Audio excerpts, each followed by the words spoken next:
assume that coming up in May, he's out of here. Timon Mitchell now gone. That's what, 87? Is that right? Do I have that right? That commonly assumed to be 87. They're on that, which means you got a couple of more that you would sort of assume is going to be the case. But the truth is I still expect Georgia to be active in the transfer portal. And they say, well, how can they do it? It's like sometimes it is in the NFL where it's like how do the Rams ever have salary cap space? Like it just feels like they're always adding like big ticket players, things like that. But somehow you find a way. And so even though I would all say commonly assume that even with the Timon Mitchell departure yesterday, Georgia's at about 80, 80, more than 85, 80, 87, 88 scholarships here, that there is something going on we don't know.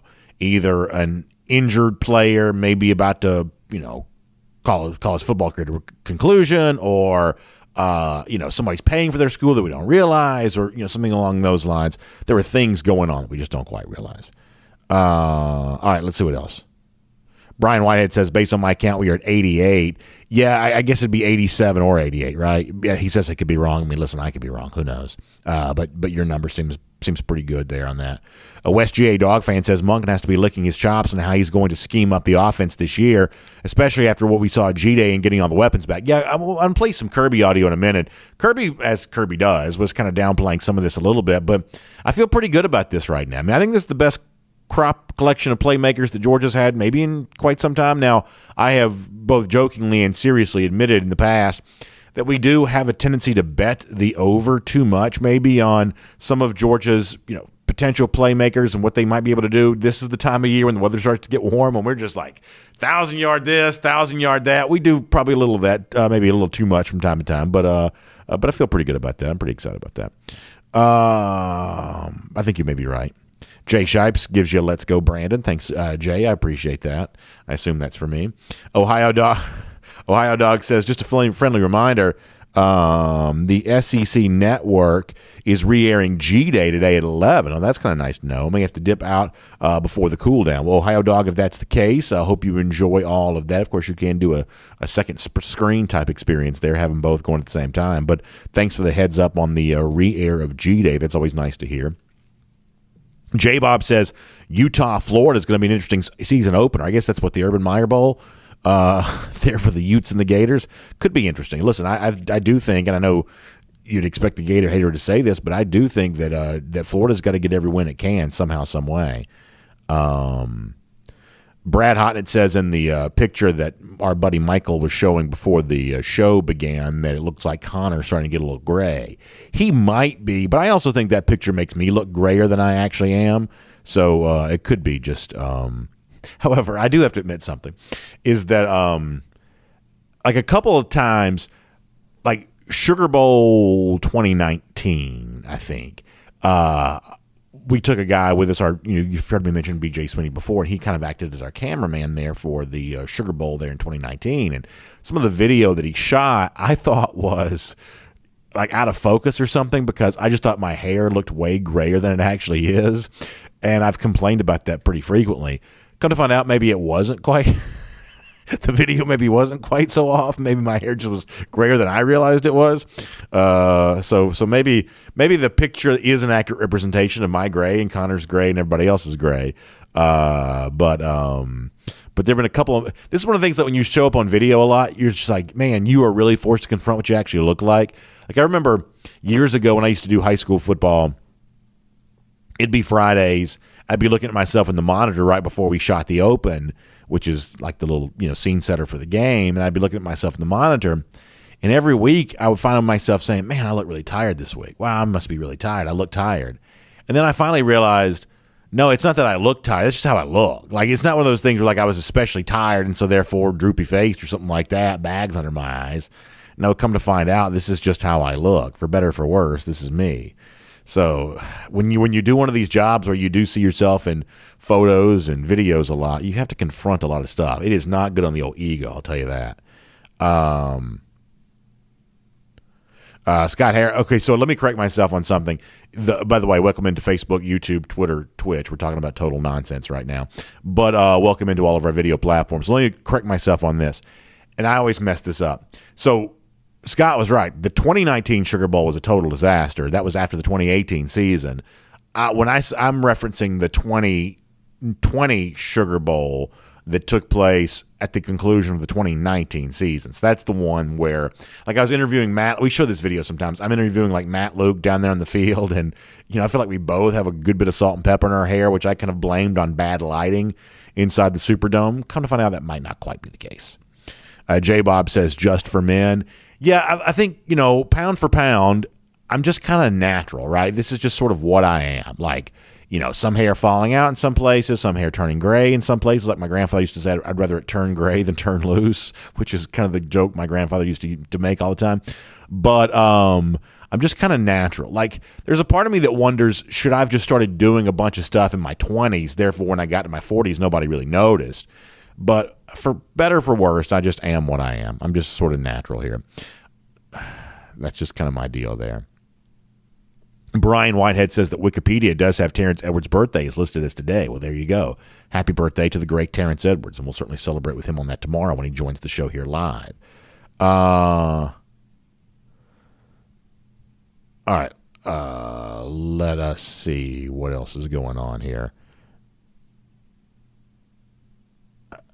Scott Harris says NIL could factor into scholarship numbers as well. Not enough scholarships. Let's let NIL pick up the rest. Yeah, I wonder about that. I think we had somebody else kind of bring this up the other day too about how that could happen in the future. And I guess my question is, and this is like a bigger topic than we have time to get into right now because we got to get ready to start the show.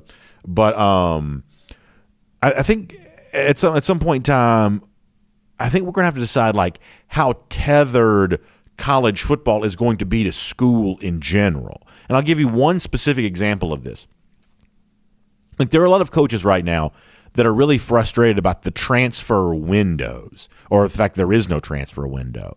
And a lot of guys would like to see a transfer window come into place. But as I read it and as I think about it, like, one of the things that makes that challenging is how do you have sensible transfer windows for football that also have some kind of respect for the academic calendar? For instance, part of the reason why guys transfer during season, that's one of those deals where I think even if you're like really kind of laissez-faire about the whole transfer portal deal, the notion that you're transferring during the season probably doesn't set well with almost anyone. Most people would say it's kind of weird that you just up and transfer during the season. But part of the reason why that does occur is because players want to be somewhere in place for the semester that starts, so they can be in good standing to play, the following fall and things like that. So this is the thing you got to confront is that as you start to try to make sense of the transfer portal and try to, I think there is probably pretty big support to eventually move towards some sort of window for transfers. Like the SEC has an intra-league transfer window, and that maybe you might have more of that nationally at some point in time. But, man, that's going to be really hard to pull off without completely changing the way in which college football is, the relationship it has with the schools themselves. And I think there are a lot of people, cynically minded type people, who are like, well, college football hadn't been about school for decades. Well, in the future, it may really not be about school if, some of this kind of stuff continues to kind of move at kind of the fettered pace that it is right now, because I think when you start thinking about guys wanting to go other places and the fact that they're doing it in relationship to the school calendar they're in, and that's one of those things going to be just really tough in the future is, how do you keep any connection to the school whatsoever? The fact that the players are supposed to be students. If the transfer portal stuff continues the way that it is right now, how do you keep any connection to that at all? I don't know. I don't know. Randy Hall said he watched the A-Day, so he wasn't too impressed with Jahmyr Gibbs, or he said that Gibbs, Anderson, Dallas Turner all looked good. He wasn't that impressed with the rest of it. Yeah, I think it's interesting. We're going to talk a little bit about what Aaron Murray thinks about Alabama here in a moment. That's kind of fun. We'll kind of get into that. Basically, it's a full busy show for us. Before we're done, Champ Bailey, really good stuff with Champ. I think you're going to enjoy that. We'll laugh at the Florida Gators today for a fairly odd reason. I think they continue to be worried about the wrong stuff. Several of you have pointed this out to me there as well. We all seem to be in pretty close agreement on this. There was an interesting transfer in the SEC that I think should get your attention a little bit. We'll hear some cool words from Kirby Smart on how good it felt to see Georgia players putting on those championship rings on Saturday. And we'll start with this. I'll admit this. This is just me just kind of stirring the pot here a little bit. But Aaron Murray has a very provocative take about what Jermaine Burton at Alabama could mean for the Crimson Tide. And I don't think Alabama fans are going to like it too much. So we'll let Murray's words be a springboard for us to talk about the playmakers left in Burton's wake at Georgia now that Jermaine is at Alabama. We'll start right there. By the way, Mike Griffith is going to join us for a few minutes today there as well. It is all on the way. It is DawgNation Daily, the daily podcast for Georgia Bulldogs fans, presented by Breda Pest Management. And it begins right now. Today's episode of DawgNation Daily is brought to you by Breda Pest Management, the official pest control of UGA Athletics. Presented by DawgNation.com. This is DawgNation Daily, the daily podcast for Georgia Bulldogs fans. Here's your host, Brandon Adams. I'll begin today with a brief confession. The audio I'm about to play for you, I am playing, for the most part, just to stir the pot. And listen, I hate to be that way. Sometimes we just kind of are that way. We just can't help but I don't know, fan the flames a little bit. But the truth is the guy that speaks is Aaron Murray, the former Georgia quarterback. We like him. We wouldn't intentionally sensationalize his words. The guy that he's talking about is Jermaine Burton, now at Alabama. But even still, we like Jermaine, had, great respect for him as a player, and don't have any reason to dislike him, even though he's, kind of moved on here. Don't necessarily wish Alabama well, but don't have any ill feelings towards Burton. So we're not looking to unfairly, tarnish Burton here on any of this either. But sometimes it's just sort of too juicy to ignore. And there's a comment out there right now from the former Georgia quarterback Aaron Murray that I do think is, while it's kind of just sort of fun to react to a hot take and watch Alabama fans probably work themselves into a little bit of a lather over it, it also, I think, sets us up for a pretty interesting conversation here, too, about playmakers on both sides of both the SEC and national championship games from a year ago. So let me set the scene for you this way, and then we'll kind of get into the conversation. Aaron Murray, always pretty outspoken guy, was on one of those Sirius XM shows. They have like an SEC this morning. I forget the name of the show. It's SEC This Morning or something like that. Our buddy Peter Burns, Chris Doring on there a lot. The SEC morning show that airs on the Sirius XM radio network. And Murray asked a question, I guess, about Alabama. And Murray expresses kind of a specific concern that he has for the Crimson Tide related to a guy that we're all very familiar with, Jermaine Burton, former Georgia wide receiver, now with the Crimson Tide.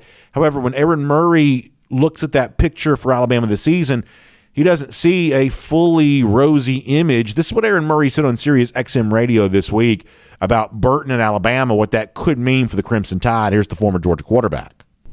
Can they find some playmakers around Bryce Young is what we need to figure out. Who is going to be the guy that can take some pressure off him, that can take like I said, a bubble, can take a quick slant and take it for a big play down the field. So I think those are going to be issues that are going to have to continue to be answered this offseason. Obviously Byrne, the transfer for Georgia, went to Alabama, has been, from all accounts, the most consistent receiver at Alabama this year. I think he's a very good player. I think he's a smart player. He's a guy you can move around. I don't know if he has that consistent playmaking ability that we're used to seeing Alabama receivers have the past few years. If Byrne is your number one receiver this season for Alabama, this will not be anywhere close to the explosive offense that we have seen in the past 2 or 3 years for Alabama. It won't. If Byrne is your number one guy, it will be a very good offense, but it will not be the explosive offense that we are used to seeing Alabama have over the past 2 to 3 years. So a couple of thoughts from Murray on Alabama there. Then I want to make this be about Georgia here for a moment. I do think that even though Alabama fans probably don't like what Murray says there is an element of that does have to be considered at face value here. On the one hand, there are some people who seem to think, and this is not, like I said, tarnishing or trashing Jermaine Burton. There's no need to do that. But there are some people who seem to think that Jermaine Burton will end up being Alabama's version of Jamison Williams this year. They bring the transfer, Williams a year ago. He lights the world on fire, and now he's moving on to the NFL. And Jermaine Burton's going to be the next in line on all of that. However, it's important to point out, there's, in my mind, a pretty big difference between, say, Burton and Williams. Williams at Ohio State was a talented receiver who wasn't playing very much because Ohio State had other talented receivers who were playing all the time.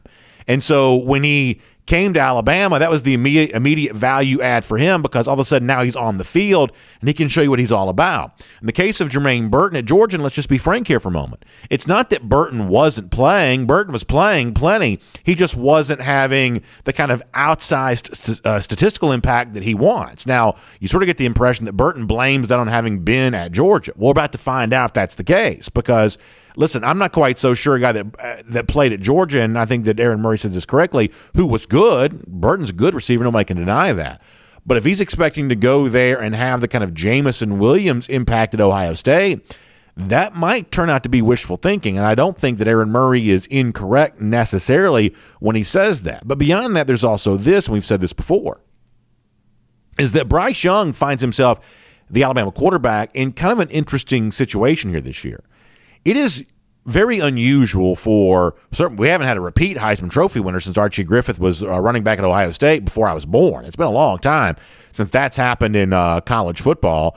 And with Young coming back as one of the odds-on favorites to win the award, the Heisman Trophy typically isn't very kind to favorites from this time of year. Whoever like the top favorites are in the spring and summer for the upcoming season, for whatever reason, by the time you get to the end of the year, for the most part, those guys just kind of end up not winning the Heisman Trophy. So, the notion that Aaron Murray says Alabama could take a step back offensively, it would not be unheard of in the annals of college football to have a Heisman Trophy winner coming back in the hopes of repeating and end up having, for whatever reason, whether it ends up being injury, which we can't really predict, or just things not quite falling into place, it would not be unheard of for Alabama to take a bit of a step back offensively. I think that Bryce Young's a really good player, but he's kind of working against history in some respects when it comes to the upcoming season. So I think that Murray's words about Alabama should be taken at face value, especially when it really falls in line with a very consistent pattern for Murray. And listen,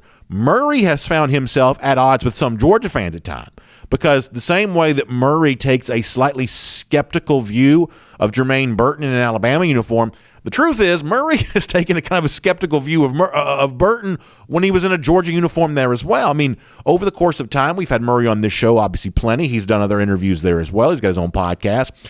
And he's just talked about his belief that the Georgia receiving corps, I think the word he might have used in the past has been kind of average or kind of, less than stellar. He's had, some real questions about that. So the notion that Burton now at Alabama, Murray says, if that's your best receiver, you could be in trouble. Whether that's true or not, that is consistent with the line of thought that the former Georgia quarterback Aaron Murray has expressed in the past. In fact, let's turn this and make it be about Georgia here for a moment.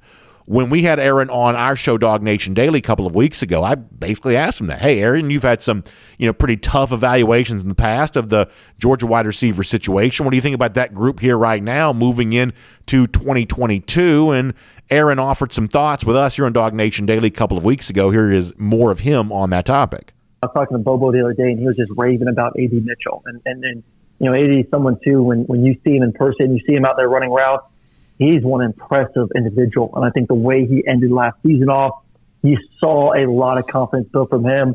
I love Ladd. I thought Ladd had a tremendous year last year. Really that deep threat, the guy that you saw like in the SEC Championship game and other games that can take some of those tunnel screens, make a couple guys miss, and create those explosive plays down the field.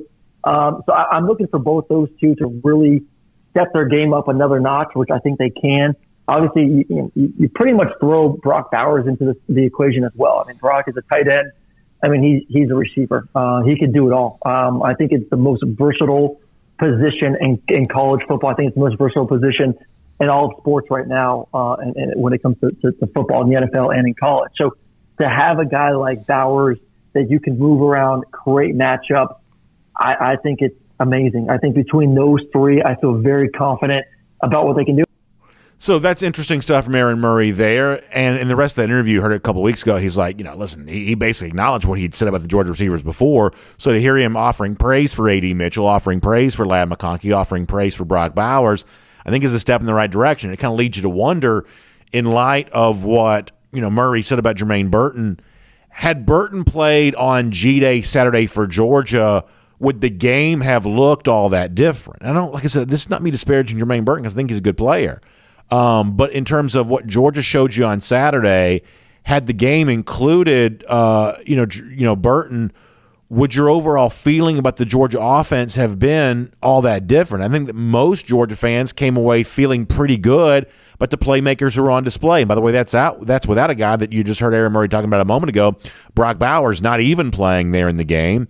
And, I think Georgia fans like certainly what they saw from Eric Gilbert. We talked about that yesterday, and the emergence of Oscar Dell, the return to health of Dominic Blaylock, even to a degree, Kyrus Jackson there too, that in the post-Jermaine Burton world for Georgia, I think there are a lot of fans who think, yeah, you know what, I kind of like these playmakers here pretty well. But this is one of those moments where honesty compels you to admit that in light of what Murray just said there, that McConkey's kind of a given right now, and A.D. Mitchell's kind of a given right now, and Brock Bowers is certainly kind of a given for you right now.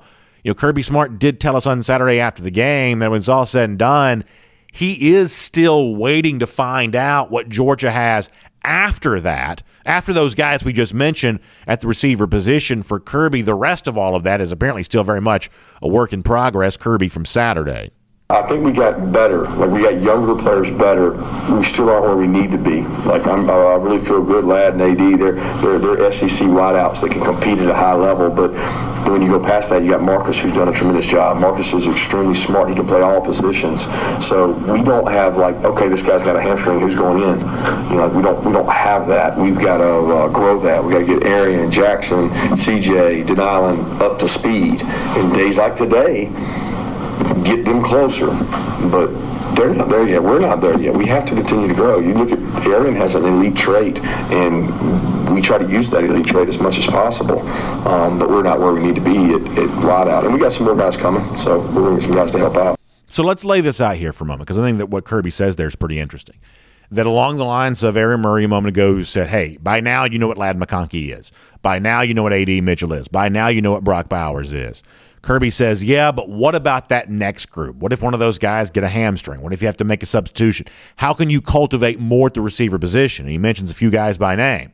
Marcus Rosemy-Jackson. Now listen, that's a guy that I continue to be pretty excited about because, remember, this was a big-time recruit in the class of, 2019? Some of these recruiting classes start to run together for me after a while. But this is a pretty big-time recruit who suffered a real big-time injury there at Florida.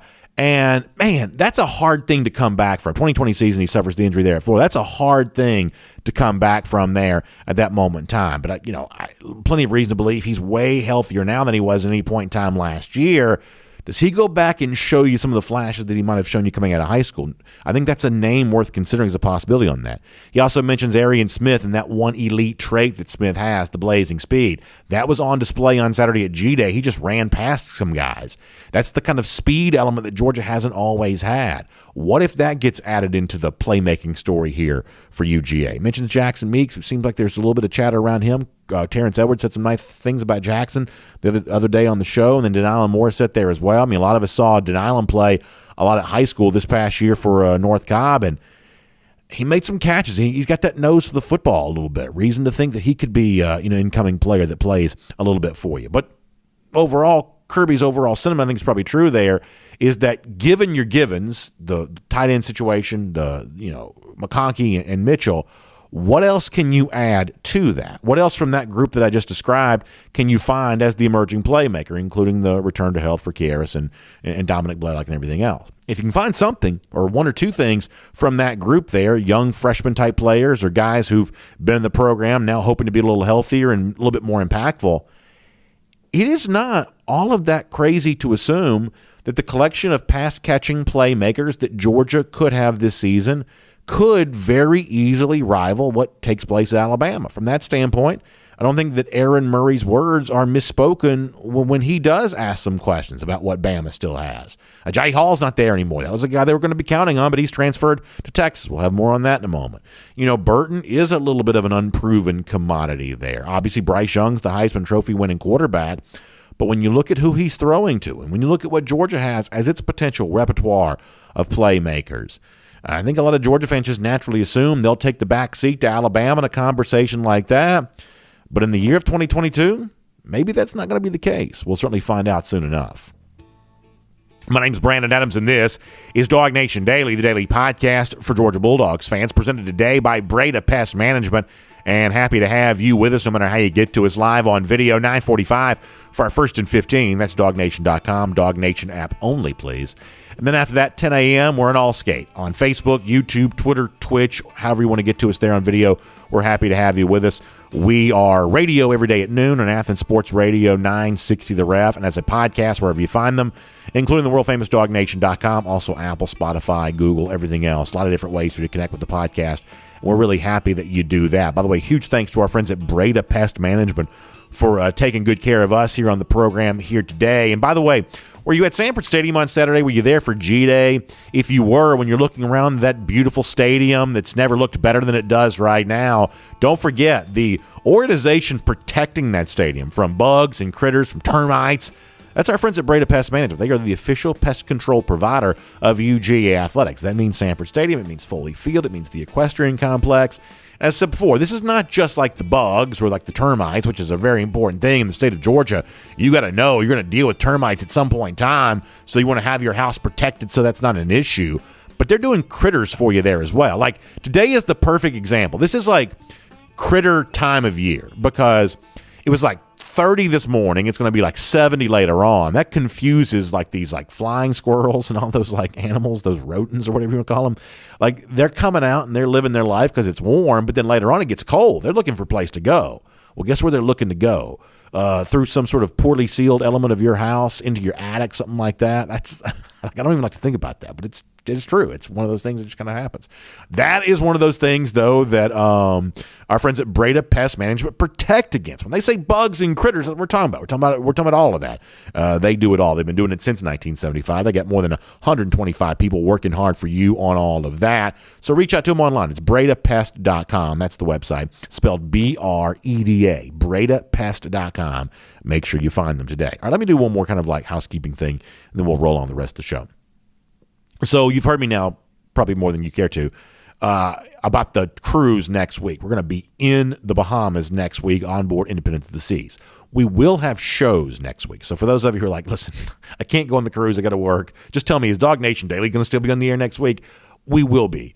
It's going to be slightly, it's going to be for the most part what you're used to, but slightly different. I'm going to give you more information on that in the days to come.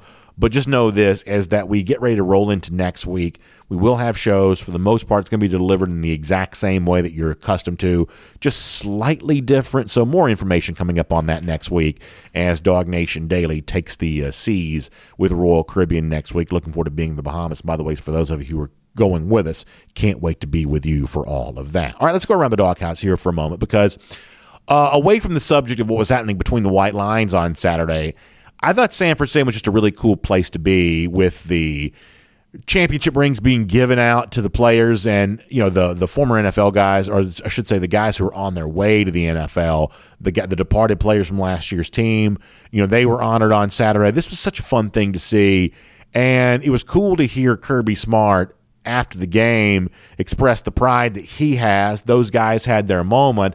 And Smart also, I think, in proper context, talking about the previous players in the program under him that came so close and really laid the foundation for what that 2021 team was able to do. It was just a great day in Athens on Saturday. I love Smart's words on those championship rings when it was all said and done. This was Kirby from the post-game press conference. I really liked this. I was really proud of those guys, getting to see them there today, and just the ovation they got means so much. Those guys have given so much to this program, and there's a lot of guys. There's 5-year, 6-year, 3-year guys. There's like it's a random group when it comes to the number of years served here. It's not like they're all one class. They all came in across really 3 years, and they've changed the culture, the work ethic, and there's a lot of guys before them that didn't get a ring that were out there today too, that they were part of that same success. Some of that ring is theirs, and I think the guys that got the rings will be the first to admit that. I just think that's really well said, and I've said this many times before, is that, Georgia was on a mission towards a championship for a number of years before it actually got one, and, guys like Sony Michel and Nick Chubb and Roquan Smith and on you could go with those names.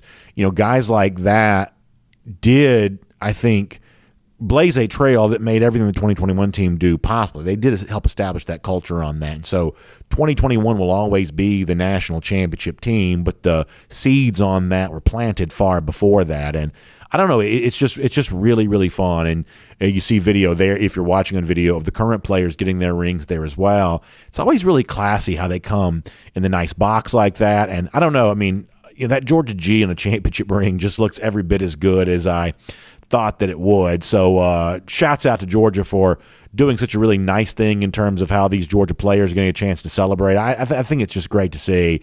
Kirby was also asked, like, what does this mean for recruiting now going forward? How does this help you in recruiting? Smart's been asked that before, and for the most part, it's kind of sidestepped that as a topic. Kind of did the same thing again on Saturday. This was Smart on how all of this provides a commercial for UGA recruiting. Here's what he said. I don't know how you measure that. I really don't know. It's hard to measure, like, what is the amount of boost it gives you. I don't know. I think it puts you in conversation with a lot of kids, but you can only efficiently recruit so many kids.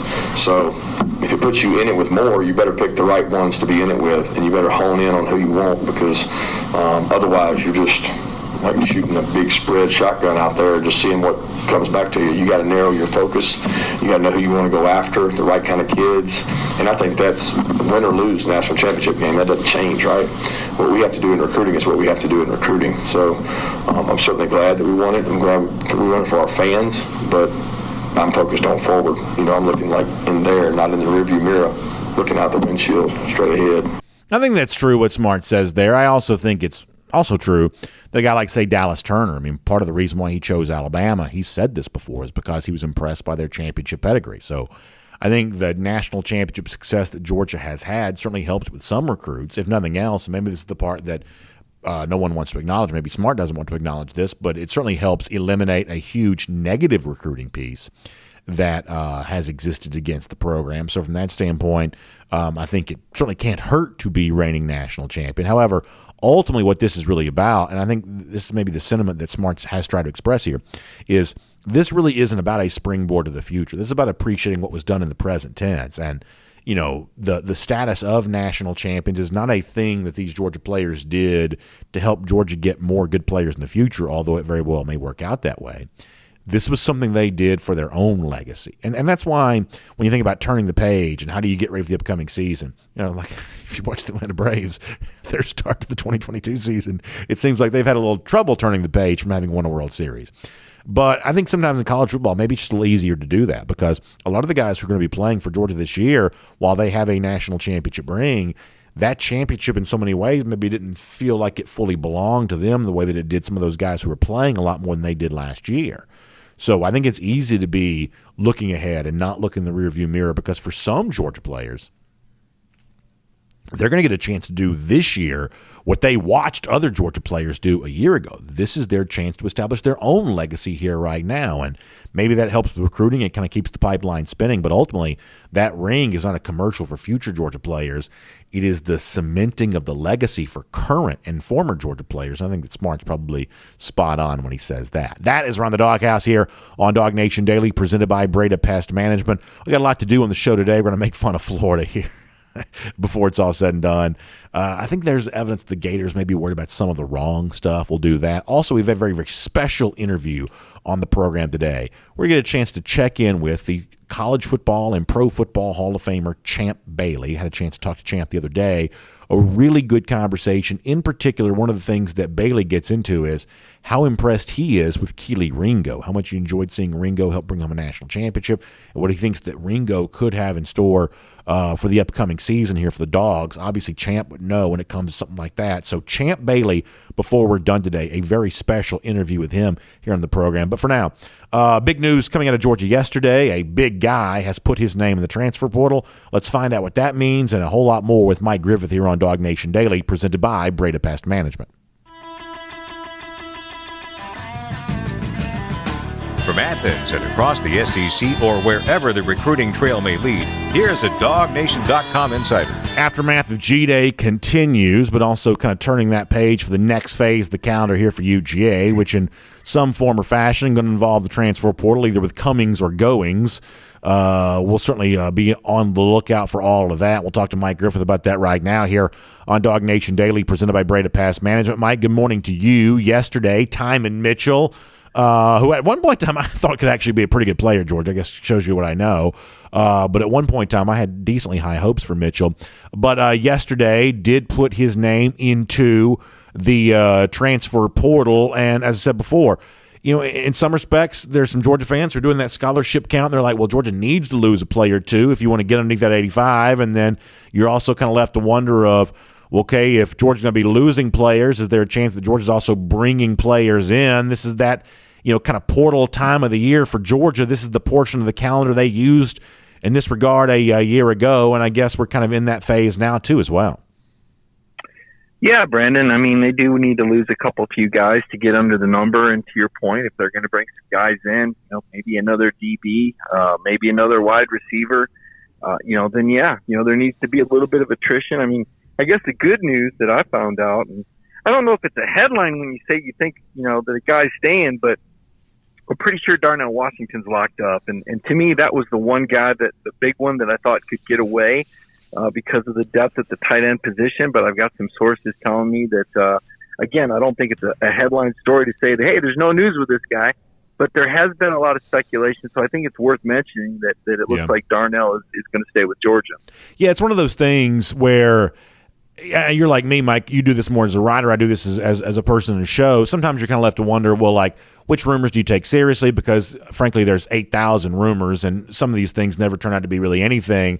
But in the case of Darnell Washington, there had been enough, like, speculation or hinting or whatever else that, at least mentioning that, that is the case, that all is well here. That probably is a little more newsy in this respect than might be in some cases, because if you're a part of message board culture at all, or if you're in comment sections like the ones on a show like this, or just reading the work that you're doing, people are kind of aware that those rumors have kind of been out there a little bit. So if that can be squashed, if that can be put to bed, it probably seems like a good use of time, because some of the stuff around him probably had been a little bit more substantial than just the typical run-of-the-mill type, rumor mill type thing, which runs wild on a number of topics this time of year, just in normal situations.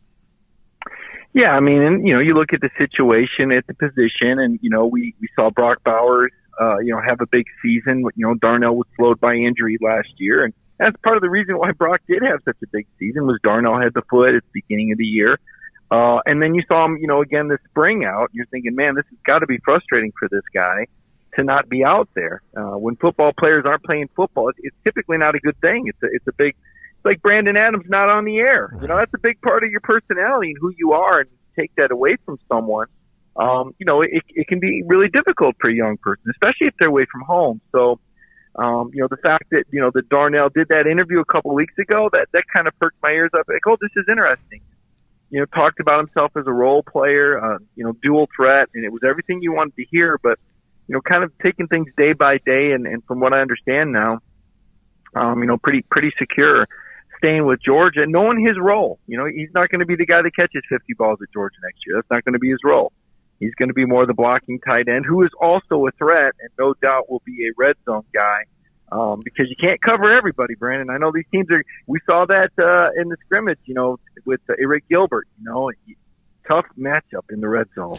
Let me go back to Mitchell here for a moment, because, I think the situation for Georgia is – you lose Trayvon Walker, that's a defensive end. You lose guys like Devontae White and Jordan Davis.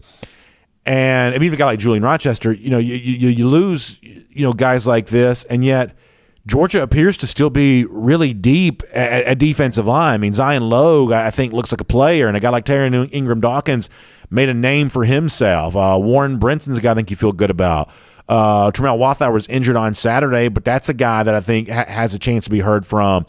That, listen, being as good as you were defensive line in 2021, if you're Georgia, no easy feat, probably wouldn't predict that necessarily. But falling off the face of the earth, I wouldn't predict that either, that Georgia defenses are typically good under Kirby Smart. I don't see any reason to think this won't be a typical Kirby Smart defense for Georgia here this year, and that even though household names are moving on to the NFL, the cupboard is far from bare for Georgia along the defensive line. So the fact there is a transfer out of that position group may be in one respect unsurprising. Well, I mean, you just look at the G-Day, and it didn't matter who was under center at quarterback. I thought the first-team defense did a really nice job. I mean, the quarterbacks were under 50%. There were some turnovers. The running game really didn't manufacture a whole heck of a lot. we kind of came out of it. Everybody, we always look at quarterbacks, but in hindsight, you're like, well, wait a minute. How about giving the defense a shout out? I mean, they had a little something to do with that, and we wondered how that back seven would do with so many new players, with inexperience. And I thought they represented really well. I thought they played really well. I thought the coverage was really good. Even on on the second team, when Beck went deep, the coverage was right there on Arian Smith. I mean, it's maybe the fastest guy in college football. There's this guy right in his hip pocket. So I was impressed, really impressed with the secondary, which is one of the areas without Lewis Dean that we wonder about, without Darian Kendrick. As you mentioned earlier, Keely Ringo has improved greatly. We wrote about that. Champ Bailey obviously seeing the same things. I think the secondary was a really pleasant surprise, and really the first team defense in general, because there's a lot of guys back on offense. Let me change the subject here to the other big story, kind of non-G-Day related. Amarius Mims, about face from him, coming back to Georgia here. To follow all this drama from the Tallahassee perspective has been, fascinating for all the wrong reasons. Mike, I'm the kind of person that sort of lives on college football message boards because of the kind of show that I do here. I don't know that I've seen, and listen, Florida State fans don't take much to get really, really angry. I don't know that I've seen a fan base showing teeth more than these Seminole fans are right now to some of their own folks down there for how this Mims story got covered. Certainly seems like at one point in time there are a lot of folks down there that thought Florida State was going to get him, and now he's coming back to Georgia. What do you make of all of this? It's really, really hard to know. You just don't know if there was negotiations, if you don't know what the family was telling Florida State. Sometimes as a reporter, you can report the right thing and it turns out to be wrong. Somebody can tell you. They could have heard from a coach that, hey, we got really good vibes from the parents, or they could have told them, yeah, we're coming, and then changed their mind. I think there was I think Amarius might have lost a friend. I think there might have been a death near him. Yeah. In the middle of this whole deal that, you just don't know what types of things can factor into something like this, Brandon. So to your point, though, I think the night before we learned that the night before we reported that Amarius Mims was coming back, I'm pretty sure some website called War Chant reported that Mims had committed to Florida State. So, and maybe he did, and maybe he changed. So, this is the gray area that none of us really like, particularly when the guy's already on the team. The recruiting process is enough with all the visits and kids committing and decommitting and going on other visits. And now, are we really going to have to worry about this with 85 scholarship players from year to year? I think we need some guardrails. I think we need some contracts. I think if there is a free agency period or a transfer period, we need some windows for that. Because right now, to your point, it's exhausting. And Yeah. Kirby Smart said himself, he's concerned that this is going to affect college football followers, because this is not what a lot of college football followers, and including yourself, I remember you and I have had talks, you say, Yeah. look, I'm a traditionalist. I know this is coming, but I don't like it and I don't want to talk about it. I think you're in the majority, and I think Kirby recognizes that, Brandon. Well, and you're right. I think there are room for differences of opinion on this, on some of this kind of stuff, and I do kind of find myself probably in agreement more with some of the stuff that Kirby said recently on this. But, Mike, here's something that I think there is probably broad support for, even among people who kind of see the world kind of differently related to some of these modern college football topics, is there's got to be some sort of sensible time frame about when you can leave as a player, when you can't. Because even in pro sports where, you're saying you're treating these college players more like pros now, but in pro sports, it's not like pro football players can just move from team to team whenever they want to. There is some sort of contract. There is some sort of time frame when that's acceptable to do. But without getting too deep in the weeds on all this, when you start looking at, there's a transfer window, here's when it should take place, and it seems like that phrase is becoming a little bit more popular with potential decision makers on something like this. I think it's going to be hard, Mike, to kind of come up with a transfer window timeline that works for football and also works for academics, because at least theoretically these guys are still supposed to be students. And some of the crazy transfer timeline stuff that you see is about moving to a new school so you can be in place when classes start, so you can play football in the semester where all that's taking place. And I just think finding a way that you can find a timeline that works both for academics and athletics, but also kind of bringing an end to some of this chaos. It seems like there's probably more support for that than not. You agree with that? Well, I do. And to your point, you already have some challenges with roster management between the first and second semester, because you have the early signing date in there. And then you've got, players that may or may not decide to go pro. So you got to take your early signees before you really know how many of your players are going to enter the draft early, because the deadline for that is mid-January. So you got a mid-December early signing period. You've got a deadline for early entry in mid-January. And to your point, when would we apply this proposed transfer window? Would it have to be after spring drills? Well, again, what you just mentioned, teams are going to want these guys at a time when they can get them ready. So theoretically, they're going to want these guys to go through spring. So now you're adding a third element between the fall football season and spring football, and that has to be within that academic calendar in the first couple of weeks of January. So now we're talking, beginning of December to second week of January, somewhere in that window that it needs to transpire so that these players can be academically eligible. So it is complicated, it's complex, and then the final thing is you got to get everybody on the same page. Mm-hmm. I think that's the big problem, Brandon. I think we all agree, not just you and I, but I think conference commissioners and school presidents, athletic directors, etc. I think everybody agrees that something needs to be done. But my goodness, we can't even get these conferences to agree on a playoff because of the SEC envy. Yeah. We saw that alliance form. So, can the Big Ten and ACC please grow up and recognize that these conferences need to work together, not just for playoffs, but in this transfer issue right now? And to me, that's the biggest hurdle for college football, is just getting some of these egotistical commissioners to bury the hatchet and start cooperating for the good of the game. All right, let me finish with this, and we can make this quick. You and Connor Riley have a great series out right now previewing a lot of these dogs who are going to be in the NFL draft. Of course, we'll be on board the Independence of the Seas next week when the first round goes down. But the draft is on hand next week, and DawgNation getting you ready for a lot of those guys. Just give me kind of your quick thumbnail sketch here. What's the main one or two storylines that you're looking at from a Georgia perspective as you head towards the draft? I know you're doing a lot of work getting ready for this.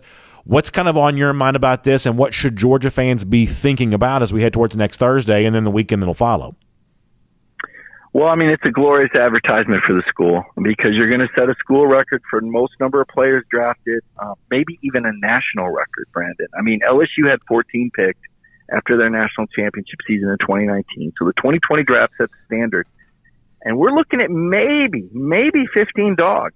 If Jake Camarda gets picked, if John Fitzpatrick gets picked, you could break the record if both get picked. I think you need one or two of those guys to get picked, and I think you'll tie the record. Also, just the quality of this. How many first-round draft picks are we going to see? The school record's 3. I think we may see 4 or 5. And then finally, in the first 2 days, at the projection that I saw from you, and they're just projections, but it looked realistic, you could have 7 defensive players, 10 total players picked in the top 100. Think about that ratio. 10 to 1 when you're in a sport where there's 130 programs to 1. You're what? What's that a multiplier of? You're 13 times better than the norm.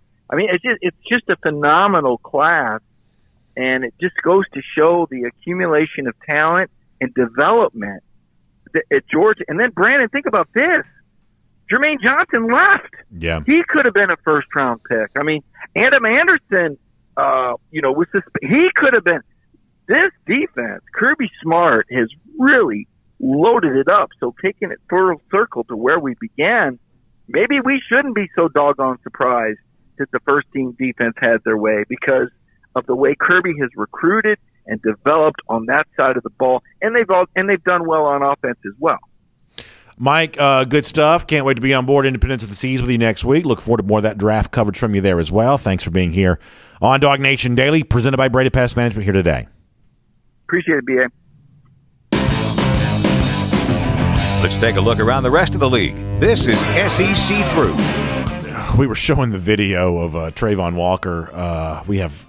In the industry, we call this B-roll. When someone's talking, you play video just to kind of make the screen seem somewhat more interesting. And the video we have of Trayvon Walker is a collection of stuff he did at Georgia, while also stuff that we got from him while he was on the recruiting trail. And I'll never forget, there was the one, I think it's a Touchdown Club of Atlanta event that we were at, and Walker's a high school senior. He's being interviewed by Jeff Sintel, and that's part of the little video package that we always show here.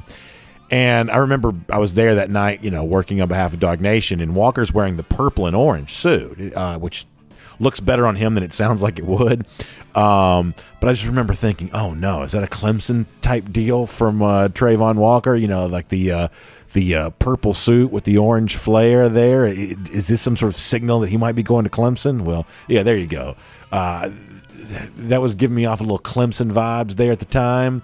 I'm also colorblind, but that was kind of giving me a little bit of Clemson vibe there at the moment on all of that. But no, lo and behold, Walker ended up right where he should be at the University of Georgia, and the rest, as they say, was history. But it is so amazing how you see these guys go through high school, they come through college, and it just seems like all this happens so quick. We're actually going to have a guy on the show, I think, later on this week, who was also kind of at one of these type events with us over the years, and it's just amazing how fast these careers go by. I don't know if it feels like it goes by so fast for them, but for those of us who've got a few years on us, man, these careers come and go very quickly. Thinking back to Trayvon Walker before he was a Georgia player, as Mike was talking, kind of interesting stuff. By the way, speaking of Mike, he's going to be on board with us, Independence of the Seas. We're going to be cruising with Royal Caribbean, going to the Bahamas here coming up pretty soon, and you're going to hear us have such a great time talking about all the things that we're doing. By the way, ship completely sold out for the upcoming cruise, so that's kind of really exciting stuff.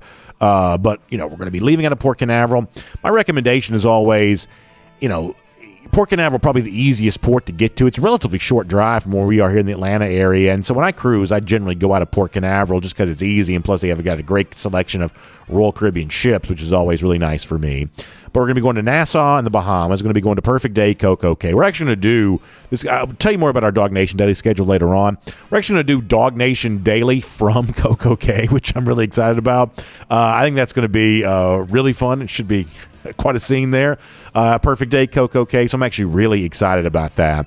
And it's just going to be a fun time. And we're going to have a good time on board. We're going to have some special events we're going to be doing for the cruise with DawgNation. But just the general entertainment on board. I'm talking about, Casino Royale, play a little blackjack, a little craps. Obviously, there's all kinds of live music venues. I've told you before how much I enjoy that on the Royal Caribbean ships. When you hear us talking about how much fun we're going to have, I think it's an important time for you to remind yourself to get on board your own Royal Caribbean cruise ship as we head towards the summer. Our friends at the Cruise and Vacation Authority can help you do that. But it's just going to be a great time here with DawgNation on board Independence of the Seas with the Royal Caribbean coming up next week. Cannot wait for that. Monday, we'll do the show there from Port Canaveral. Then we'll get on board and set sail after that. All right, a couple of SEC through stories here before we talk to Champ Bailey in a couple of minutes' time. Believe me when I tell you. And listen, I know this is going to come across as me cutting a promo, or this is going to come across as me, the Gator hater, saying, what you sort of expect me to say. But let me make this unmistakably clear. As it stands right now, Florida continues to be absolutely zero threat whatsoever to Georgia. Florida is not even on Georgia's radar at the moment. This was true under Dan Mullen. It continues to be true under Billy Napier. And I don't see any change coming on the immediate horizon that's going to cause that to be any different, because for whatever reason, for as long as any of us can remember, Florida has just been worried about the wrong things. Maybe more example of that right now. Several of you have sent this to me. Florida has applied for a trademark for a phrase that Napier used in a on-field interview. I think we'll show this to you here. So Josh Gerben reports that Florida's filed a trademark application for "scared money don't make money." He says the Florida coach Billy Napier went viral last fall after using the phrase to explain why he elected to go for a touchdown and not a field goal before halftime. Scared money don't make money is what Florida's applied for the trademark for. So this is something that he said at Louisiana, but it's not even his line. Isn't this... Now listen, my knowledge of hip-hop could fit into a thimble. Isn't this Young Jeezy? Is Young Jeezy the one that did the scared money don't make money? This is almost like... Michael Scott quoting Michael Jordan. This is Billy Napier quoting Young Jeezy and trying to to trademark the Young Jeezy quote here, I would say this is embarrassing. It's ultimately probably not that big of a deal, but this is the kind of thing that Florida seems to spend a lot of time worried about. Ooh, we're going to trademark another hip-hop guy's phrase. We're going to do all of this. And don't even think about Georgia here for a moment. Here's the issue that I think is just so important to remember. That Florida's biggest issue is not what it's doing relative to Georgia. Florida's biggest issue is what it's doing relative to teams like South Carolina, who beat it last year, and teams like Tennessee, who somehow Florida beat. But you look ahead next year, all of a sudden that could be a far different situation for these Vols. That's the biggest issue for Florida, is what's happening in other places in the SEC East, such as South Carolina, which has got Spencer Rattler at quarterback right now. Just had a huge crowd for its spring game. Shane Beamer genuinely generating a good bit of support there. Not only do you have, kind of a surprising first-year level of success for Josh Heupel, but they've got a Nico Imaliva coming in at quarterback. We're going to have more on Tennessee recruiting here in a moment. That right now, it just sort of appears that Tennessee and South Carolina have a level of program excitement with their own fan base that I don't think that Florida's currently matching. I mean, listen, around here we're always going to say that a good Georgia fan is a Gator hater first and foremost, and that Florida's going to be Georgia's biggest rival. We just believe that doesn't change very quickly. But in terms of who's a more immediate threat to Georgia in the SEC East, it's not the Gators. You may mention even Kentucky. You probably would, because I expect Kentucky to have a better record than Florida here this year. So Florida can go around trademarking a hip-hop artist's line that Billy Napier used while he was coaching at the Group of Five. I mean, they can go around doing that kind of thing if they want to, but that's not getting them any closer to beating South Carolina, nor is it getting them anywhere near the honest, authentic cachet that Josh Heupel seems to be establishing there at Tennessee. It's just not happening. Florida right now is an irrelevant program, and I don't see Billy Napier taking big strides towards changing that here at the moment. Here's an interesting story. So Sevyn Banks is an Ohio State defensive back. And in 2020, now Ohio State played a short season in 2020, but in 2020, Sevyn Banks was playing at a very high level. At that time, I think Banks would have been viewed to be a pretty attractive future NFL draft prospect. Now, last season at Ohio State, he didn't play nearly as well, and I don't think really anybody knows exactly why. Maybe some of this was injury-related, who really knows what, but seems to be right now a lesser player than he was viewed to be in 2020, but nonetheless, this is still a pretty attractive prospect. Well, Banks put his name in the transfer portal, and now he's going to LSU. As I said before, you don't really know which version of LSU Banks is getting. Is this the guy that played extraordinary for Ohio State in 2020, or the guy that was somewhat forgettable in 2021? We're not quite so sure. But for a program like LSU, which is not as deep a roster as you're used to the Tigers having, bringing in a player like this from Ohio State could make a pretty big impact. It's not a perfect comp, but it's almost, to me, a little bit like LSU getting Banks, a little bit like Georgia getting Darian Kendrick a year ago. Kendrick had kind of played like at an all-conference level for Clemson, but had played poorly in Clemson's biggest game. So Georgia wasn't quite so sure which version of Kendrick it was getting. Come to find out, it was more of the better version of Kendrick for the full season, and Darian was a big reason why Georgia won the national championship. Obviously, LSU doesn't have championship aspirations for this upcoming season, but for a program who's kind of teetering on the brink of, is this 7-5 or is it 5-7? Bringing in a player that at one point in time played at a pretty high level for Ohio State, these are the kind of under-the-radar transfers that do happen this time of year that can go a long way towards determining an extra win. I mean, the presence of a really high-quality defensive back, if that's what Banks turns out to be, that could be the difference in a winning record and not for a school like LSU in Brian Kelly's first season. This is a story that won't get a ton of coverage, but probably should at least get you noticing if you're trying to figure out who's what for the SEC for the upcoming season. Speaking of transfers, Jai Hall had taken visits to Texas and now officially has landed in the Longhorns program. I think this is the kind of experiment that a school like Texas is very comfortable with, and I don't mean that as a compliment.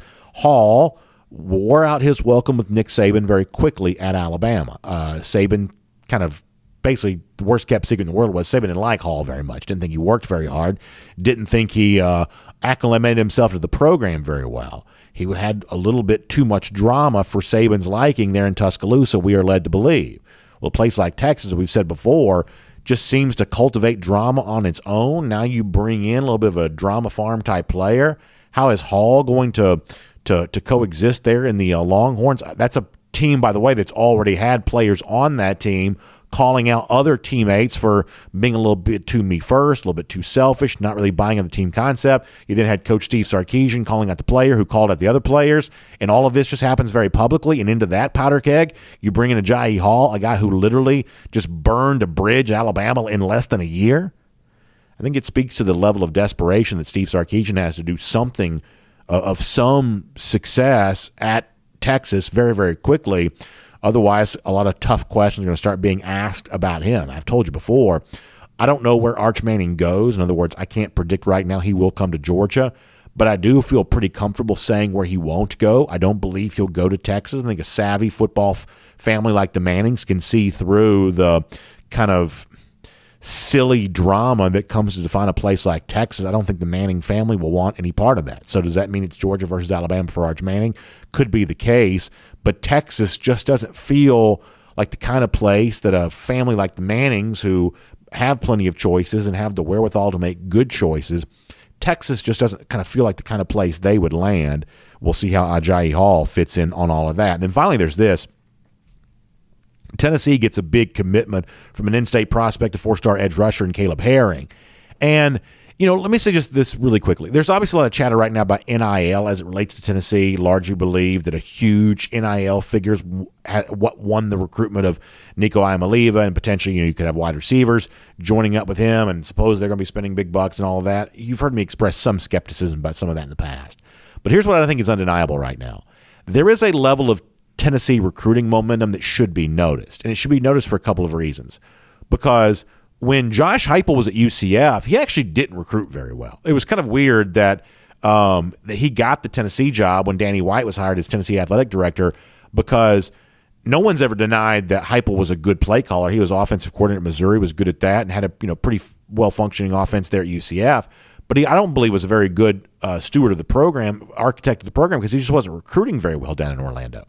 Well, he's recruiting pretty well right now in Tennessee. And, when I think about a couple of years ago when, Jeremy Pruitt used the pandemic news cycle as a way of building up a big recruiting class, got a lot of mainstream attention from people that don't really follow recruiting on a very close basis, other than when there's nothing else going on. And so Pruitt kind of skyrocketed to the top of the recruiting rankings, got a lot of attention from sort of like drive-by type, mainstream media types. And we said at the time that this is smoke and mirrors. This doesn't mean anything. It's probably not going to last.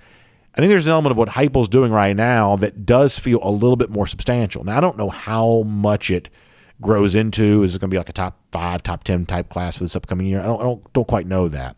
But I do think that whatever he's doing, because it's being built around quarterback, I do think it feels a little bit more real than even the success that Jeremy Pruitt was having this time of year a couple of years ago. That hard not to notice that Tennessee's winning some recruiting battles right now that they haven't frequently won over the course of the last 5 or 10 years. And Heupel, for whatever reason, maybe it is NIL related, for whatever reason, is recruiting better at Tennessee than he was at UCF. That's probably worth paying attention to. We'll make that your SEC through cruising around courtesy of Royal Caribbean. And by the way, before we hear from Champ Bailey, let me also remind you about a very fun thing we have going on right now. It's also the time of year we like to honor our mothers. We're heading towards Mother's Day, and here in the state of Georgia, we're still basking in the glow of a couple of championships. And with that in mind, we want to honor championship moms. Now, a lot of you know a championship mom. I feel like I have a championship mom. I'm very lucky for that. I feel like my wife is a championship mom to my kids, and I'm very lucky about that. I am so thankful for the fact that she keeps the train rolling in our house on a daily basis. And so many of you feel the same way. Some of you are now even able to look at your own daughter who's become a championship mom to your grandchildren. You don't take that for granted, for sure. So whoever the mom is in your life that you want to honor, we can do that right now as part of our Kroger Championship Moms celebration here. So here's how it's going to work. You can win a prize pack of gift cards worth $350. Kroger's helping us out with all of this. But there's also going to be gift cards to Bath & Body Works, Home Chef, and, of course, Kroger there as well. Plus, Sequest at Stonecrest is going to include 4 annual passports for each of our winners there, too. So this is a really impressive prize pack that our championship moms are going to receive. So here's how you do it. Nominate your championship mom by going to info@DawgNation.com. That's the email address. And whatever mom you have in your life, you can nominate her there and tell us why she should win. We're going to let you do this between now and April 29th. And at that point in time, we'll draw randomly 5 winners. And then on DawgNation Daily, heading towards Mother's Day, I'll tell their stories, courtesy of our friends at Kroger, on all of that. So very simple. Huge prize pack to our championship moms. Nominate a mother in your life between now and April 29th. Go to info@DawgNation.com to do that. And then I'll have a good time telling their stories, announcing our winners on the air as we head towards Mother's Day with our championship mom celebration, courtesy of our friends at Kroger. With all of that said, hope you enjoy here on our program the great former dog, the Hall of Famer, Champ Bailey, right now. And here on DawgNation, happy to be standing with the Pro Football Hall of Famer, obviously a former Georgia Great, but man, sounds so good to be able to say that. The yellow blazer hanging in the closet. How's life been since you've been able to say you're now enshrined in Canton? It's been great. You know, not only did I go to Canton or get my jacket, you know, I'm in a College Football Hall of Fame now, and my dog's a national champ. So it's great to be a Bulldog right now. Life has been pretty good for Champ Bailey these days, right? Absolutely. Well, we've had a chance to talk to so many great former players at Georgia, and so many of them have kind of expressed their feelings about this.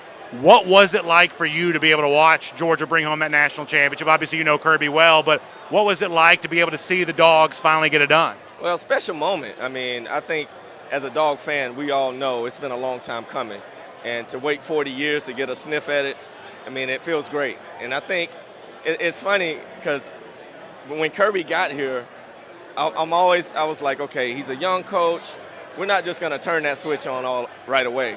But I knew he was a championship coach, and only time would tell. So it was good to see him get it before too long. And I'm guessing it may have been a little extra sweet for you, knowing that the moment that seals the deal is an interception, a pick six. Absolutely. For a guy like you that made a living doing that, to see Keely Ringo come out and do that, that had to be even more fun. You know, absolutely. You know what's funny is I connected with this kid when he was in high school, not knowing that he would, you know, be what he is. It's just I heard about him, just sent him a note, and then to see what he's doing now and the future that he has coming up for him, I mean, I'm so proud of it, man. And to see him seal that deal for us, I mean, he's forever a Dog now.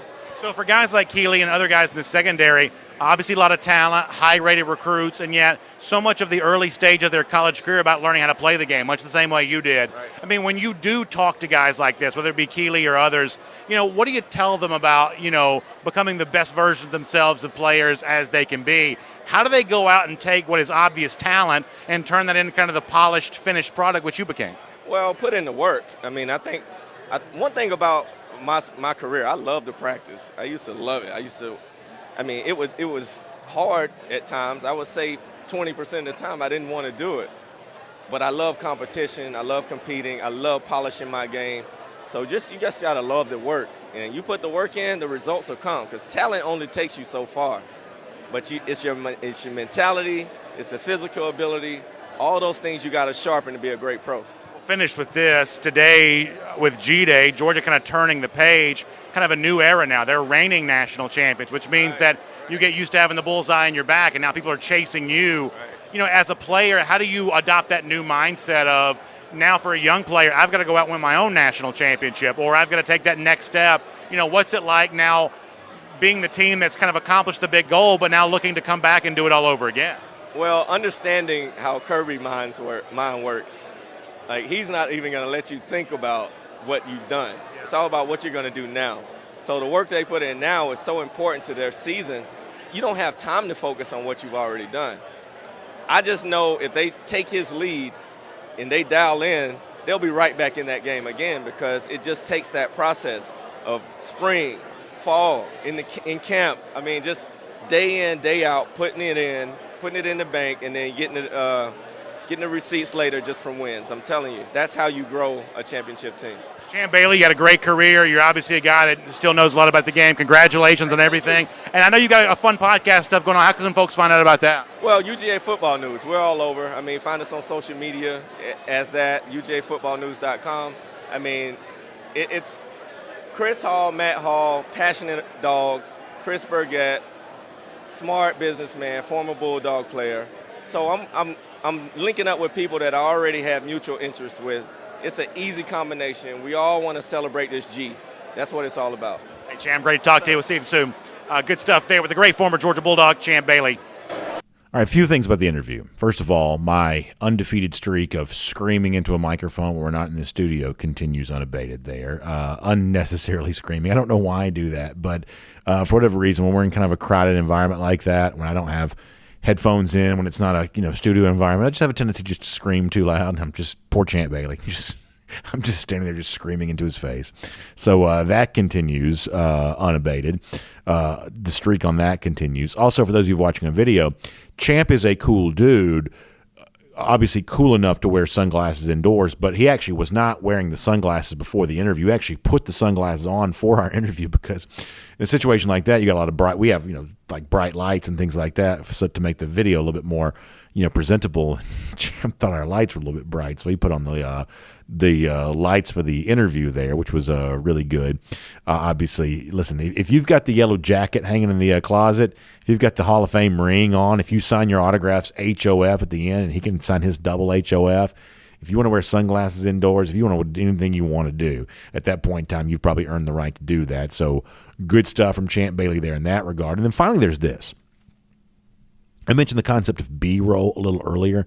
The Trayvon Walker B-roll. There was also a little bit of Champ Bailey B-roll that was running during that interview. That's the kind of production value we try to provide for you here around DawgNation. I find myself once again asking the same question that I ask all the time. How is it that the uniforms, the silver breeches, have just gotten so much less silvery over the course of time? Like the uniform that Bailey's wearing in the action shots we were showing him a moment ago, like did they throw those away? Like why don't they just wear those pants? Like I honestly don't understand like how the uniform silver breeches color has faded so much over the years. I've never gotten look at this like that's an honest to goodness silver, is it not? I mean, I know it's a little bit of an old photograph because it's from the 90s, but like that's a true silver right there. Like did they throw these pants away? Like why don't they just wear them? I really don't get what that's about, but I'd like to see that come back because that's a sharp uniform. Now, listen, I know Coach Dunn took a lot of grief for putting the black stripe down the helmet. I don't love that either. But the breeches, I'm a fan of. The silver breeches, I'd like to see those come back. So great stuff from Champ Bailey. And by the way, how cool is it to hear him say that, hey, he had connected with the Keely Ringo. He had, kind of had a little bit of a bond with Keely. And then lo and behold, he gets a chance to watch Keely Ringo bring home a national championship to his alma mater. That was great from Champ Bailey. One of the cool things we get to do around here from time to time is catch up with true legends, and no mistake in it. Champ Bailey is one of those. And it was really fun to get a chance to speak to him there on Saturday, his thoughts about the Georgia Bulldogs. Let me also remind you about my thoughts about Finnish long drink. And by the way, by now, you know my thoughts on Finnish long drink. It is delicious. And as you're heading towards this, you think there's going to be some Finnish long drink consumed on our cruise coming up here? I'm guessing there probably will be. Certainly whatever you're doing, spring, summertime, Finnish long drink goes great with it. But you say, well, BA, I've heard you talking about it, but I haven't tried it yet, nor do I know how to. Well, let me make it very easy for you. If you go to thelongdrink.com, you can put in your zip code right there at thelongdrink.com, and you can find out where you can pick some up. You can also read more about the story about how the Finnish long drink came to be. It's actually really interesting. This comes from Finland in the 1950s. The Summer Games were there. The Finnish long drink was kind of established then as a way of celebrating that great moment, and it's been popular over there since then. It's been here in the United States of America for a couple of years, and now it's right here in the state of Georgia, wherever you are. So you can try the traditional, which is a blue can. It's a gin kick, grapefruit flavor. There's long drink cranberry. There's long drink strong, which is 8.5% alcohol by volume. There's long drink zero. That's no carbs, no sugar. It's a ready-to-drink cocktail, which means it comes in a can. You can either pop the top and just pour it into a glass or just drink it. It's a mixed drink that's kind of mixed for you. It's ready for you to enjoy. Great gin kick. Plenty of flavor to go along with that there as well. Make sure you try some today. It is the Finnish long drink. And normally here on our program, when we do our golden shoe time, it's usually a time of fun. We're laughing about something, either laughing at ourselves or laughing at somebody else. But every now and then it's something a little bit more serious. And I'm always very grateful that those of you who are part of our audience share what's happening in your lives. And sometimes we're celebrating the births of children or grandchildren or whatever else. And sometimes we're doing the opposite on that too, giving condolences to those who've lost loved ones. Our great friend Miriam Corbin, who's such a great commenter for so many of the shows that we did, she sent me a message here on this. And as I said before, I'm always grateful when people let us know what's happening in their lives. She says, if you have time on Wednesday, please give a shout out to the family of my dear friend, Daryl Dog Dickerson. She says he's a Georgia grad, season ticket holder since the 1950s, Korean War veteran, true Southern gentleman, Christian, and my dear friend of 30 years. He passed away Monday. I'm heartbroken.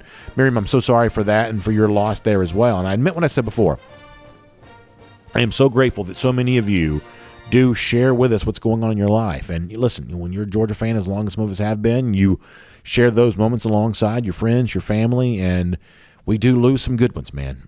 We do. So to the family there and to Miriam, to you, our prayers for you and for all of you who, go through tough times. We want to try to be here for you on our show each and every day, so we appreciate you allowing us to do just that. By the way, as we say goodbye to you, how about a Gator Hater Updater? 4,850 days since Florida has won a national championship, and I don't see that changing anytime soon. And then a Gator Hater Countdown back in Jacksonville for those Dogs, 192 days from right now. We'll see you tomorrow here on DawgNation Daily, presented by Breda Pest Management. And on video, time now for the R.S. Andrews Cool Down. R.S. Andrews, the one you turn to for your air conditioning, your heating, your plumbing, electric needs. They show up on time. They do the work that's promised for the price that's promised. You can trust R.S. Andrews to do that today. All right, we'll get some comments here, and then we'll get ready to roll on after that, and we'll kind of see how it all plays out here just for a moment. All right, let me do Facebook first, because I don't think I've done Facebook first here today. Gregory Stacy sending out prayers, and Hugh Nash there as well, or in Chile there too. I meant what I said a moment ago. It's like some of you who come here every day, you've heard my good times, my bad times, and I've heard, some of yours there too, and this is kind of what it's all about. I mean, ultimately, that's kind of the purpose of Georgia football and, our connection to Georgia football. It's how it connects us to each other, and that does mean that we step up and, we're there for people when they go through tough times. Obviously, Miriam's in here all the time, and we love her, and a lot of you have truly gotten to know her, and so when she's hurting, we're hurting. And so I'm glad that she shared that. Chris Free says, is E.J. Lightsey recovering? Obviously, that was the Georgia signee that was involved in a shooting a couple of months ago.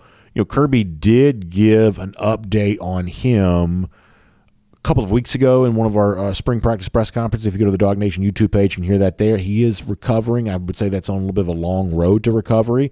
He's really, given... And this is kind of like a wrong place, wrong time type thing. But, just given where the bullet entered, it could have obviously been even more tragic than it turned out to be. You don't need me to tell you that. But it certainly sounds like, he's recovering, but he's been to the Bulldogs facility a couple times here, but still kind of on a long road towards that recovery. That's my understanding anyway. Sonia Prescott says it's been a tough few years. It truly has. Boy, it truly has. Somebody, by the way, on a lighter note, so they missed the blacks. Jimmy Gibbs says that he missed the black stripes on the helmets. And somebody says they missed the dog bones. Yeah, for whatever reason, the black stripe I never liked so much. Now, the black shadow on the numbers actually looked pretty cool there a minute ago.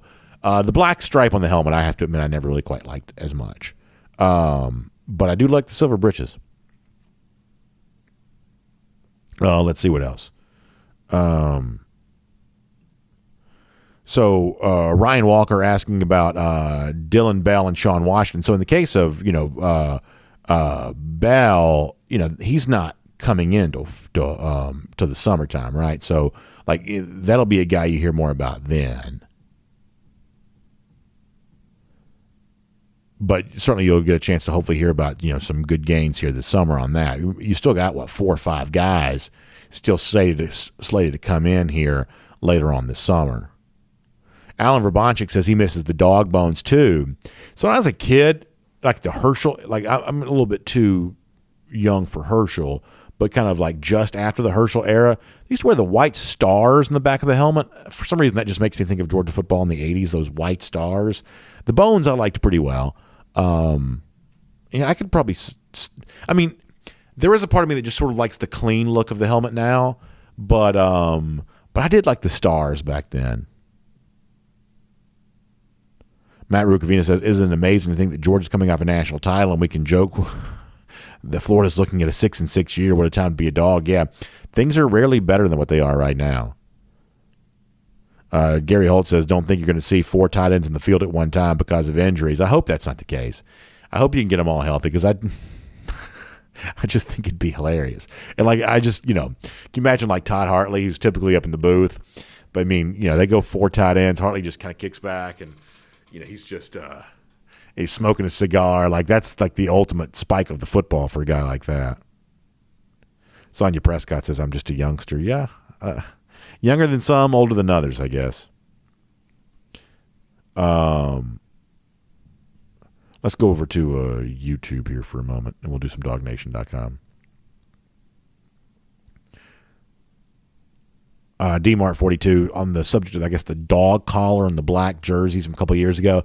I didn't like those either. I mean, it's just like one of those things. I'm just never going to like a dog collar on a jersey. Like I try to... I've tried to like relax my stance on uniforms a little bit because it's not just like the Georgia uniforms. Like I'm a big sports fan and I care a lot about uniforms. And half the time when I'm watching a sporting event, like I tune in and like, why is so and so team wearing these uniforms? Because I just am a big fan of classic uniforms. Like the kind of uniforms that don't change are just the kind of thing that I like. And I was that way when I was a kid. I'm that way, kind of now. I just like those true classic uniforms. And it seems like more and more teams are kind of getting away from that. Or, like, here's the thing that drives me crazy a little bit.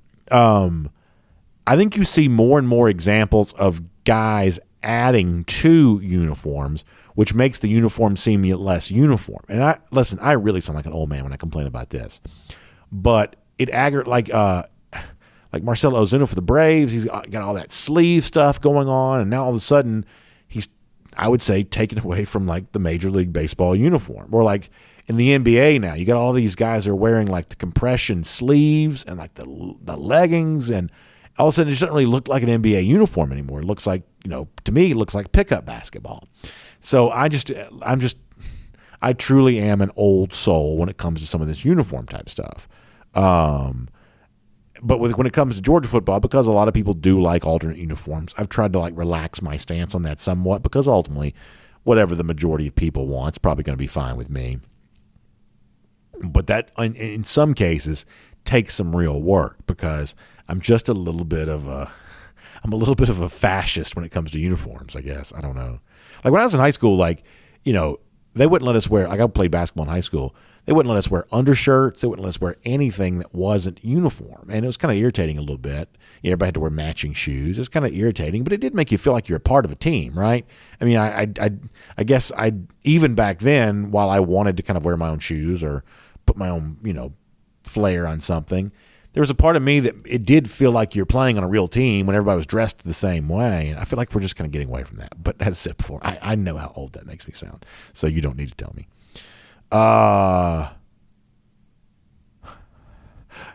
Paul Moon, I think, becomes the first person in the history of our comment section to trash talk on behalf of Wake Forest, which is really exciting to see. I'd love to see that. Tennille says they need mods on this show. Why? What happened, Tennille? What happened?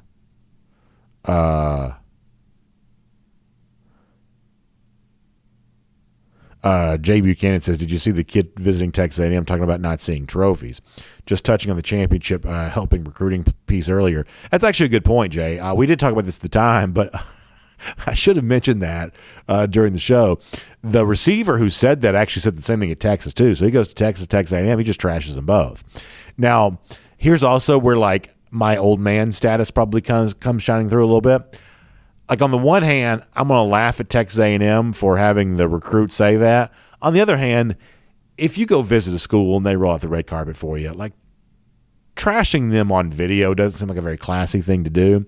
But your overall point, I think, is probably correct, which is, Kirby says, I'm not quite so sure how much the trophies help. Well, Texas A&M probably wish they had some when they got a recruit basically wearing the Texas A&M uniform. And I saw where, like, Leon O'Neal kind of came at the kid a little bit for saying what he said.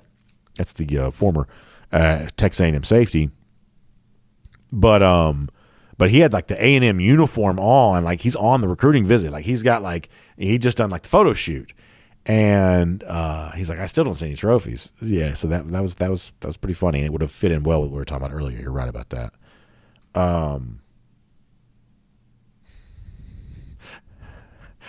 The running back conversation continues here unabated. Green Soldier says A&M is what people said Georgia was. No national championships, a lot of talent, a lot of money, and no results. Georgia's worst season in the last 5 years, he said. I think it's going to rival one of Texas A&M's best. Yeah, it really is amazing, and I'm not trash talking here. I mean, it's amazing how little Texas A&M has won. It really is. I'm talking about in their history. Like, you just sort of feel like the Texas A&M's been kind of this, ever-present program, a lot of fans, whatever. They just haven't really won much of anything. Even like the old Southwest Conference days, they weren't winning a ton even back then. So that is fair. That is true. Let's go, taking a little bit of a jab there at Bryce Young. I'll allow that. Tiger Baskin's the subject of me yelling. He says Connor yells too. I don't know why I do. Like, there's a couple, like the worst was probably, y'all remember a couple of years ago when the Super Bowl was in Atlanta and we did the media day stuff from there. And so like I'm interviewing Todd Gurley, who was playing for the Rams at the time, and Sonny Michel and all those guys. And I'm just screaming at them. See, part of the reason why, like we do this show, I'll just give you a little bit of insight here. Like I wanted to design DawgNation Daily to look a little bit like a radio show. Like I could do the show with no headphones on. I could do the show without a microphone like this. We could do like the lapel microphone, and we could do a small earpiece or something like that. But that's not quite what I wanted the show to look like. I kind of wanted it to look like a radio show. We could make the show look like a TV show or anything we wanted it to. I kind of wanted the show to look like a radio show. That's the kind of show I like to do. But the headphones also serve a purpose for me. They help me kind of modulate my own voice. So when I'm in like a loud environment, and like Creature Comforts Tap Room on Saturday, it was not crazy loud, but it was a crowded room and people were having some fun in there. The beer was flowing, of course. So there's a little bit of, chatter, loud talk going on. And so I kind of rise to the level of the room noise. But the microphones you're holding like that, they don't require that.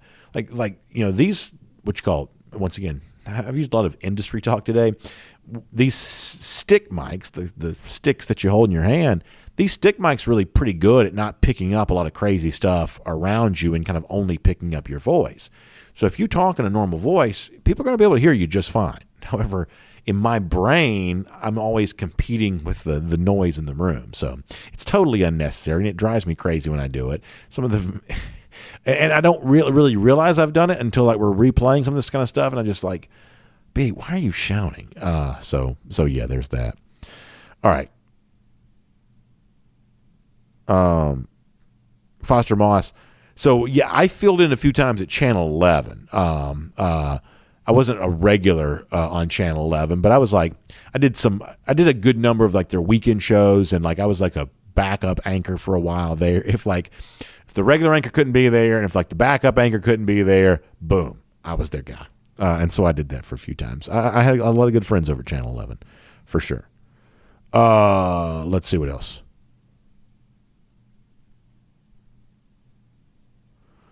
What else is going on?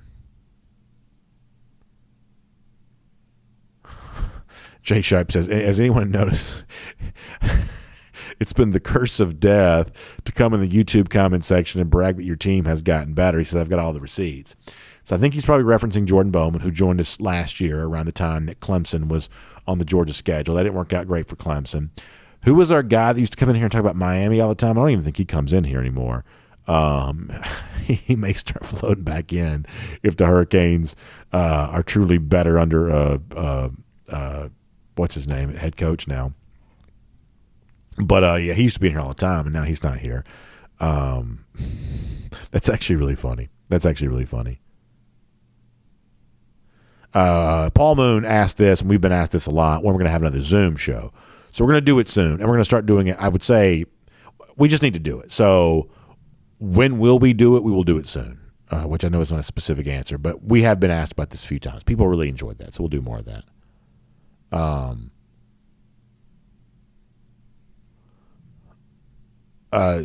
Yeah, Green Soldier says Miami got canceled on my Mims, and the booing at their own spring game was the icing on the cake. That's really funny.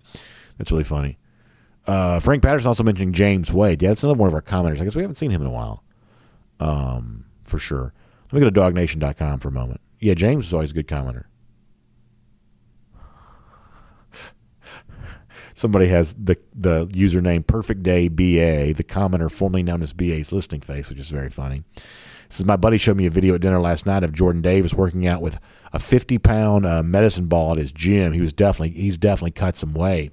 I mean, listen, Jordan's been in great shape and all for all of this, and I know our buddy Chuck Smith has done some work with him, and I mean, you just love to see the way that Jordan has put himself in the best position to make himself a lot of money. I think that's really exciting. Scott Harris says, is this the only window in the year for UGA coaches to get much-needed downtime and vacations? Actually, I don't think this is a vacation time because this is an open period for recruiting right now. I think there's a dead period for recruiting. Some of y'all know the calendar better than I do, but that sort of like June-ish is June or July a dead period? Parts of both of them. So like you do have a little bit of a dead period then, and that's really when coaches have the best time to get away. That's when the vacations truly take place. And all these guys, it seems like a lot of them go down there on 30A. That's kind of like their spot down there. A lot of guys have that space. They go down there for all of that.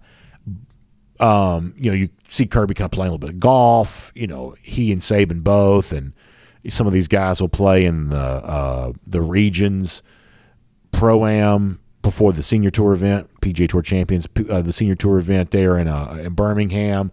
But that kind of period, kind of June-ish heading into SEC Media Days, that's kind of the time that coaches probably have their true downtime. But it is not a dead period for recruiting right now, so they will get a chance to visit. I'm not an expert on the calendar, though, but a lot of that will come later on. Randy Hall says we need there you go. There's the almost like a painting. There's a filter on it. Your hair's not gray. So Michael, our producer, says that the picture there is filtered. That's what makes it look greater than it is. But my hair's it's not gray.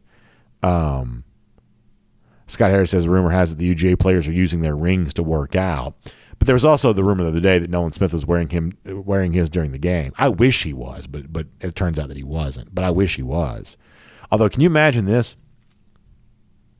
Can you imagine, if you now I know that the head slap thing's illegal anyway, and plus you got a helmet on anyway. Can you imagine doing the head slap with the championship ring on? Turn that thing around to the underside and pow, get around right there. That'd be pretty funny. Let's see what else is here at DawgNation.com. Chadwick Ivory says, I didn't mind the dog collar and the black jerseys lighting up BA. Yeah, see, I knew I'd get that. I probably deserve that. However, there are plenty of people who are a lot hipper than me that also didn't like the dog collars. So while that is, me probably just being, a stubborn old man, there were a lot of people younger and cooler than me that also didn't like the dog collars. I will defend myself on that. Score Check says Todd Harley needs a big raise, grossly underpaid. Yeah, I would guess he's probably in line for one of those pretty soon.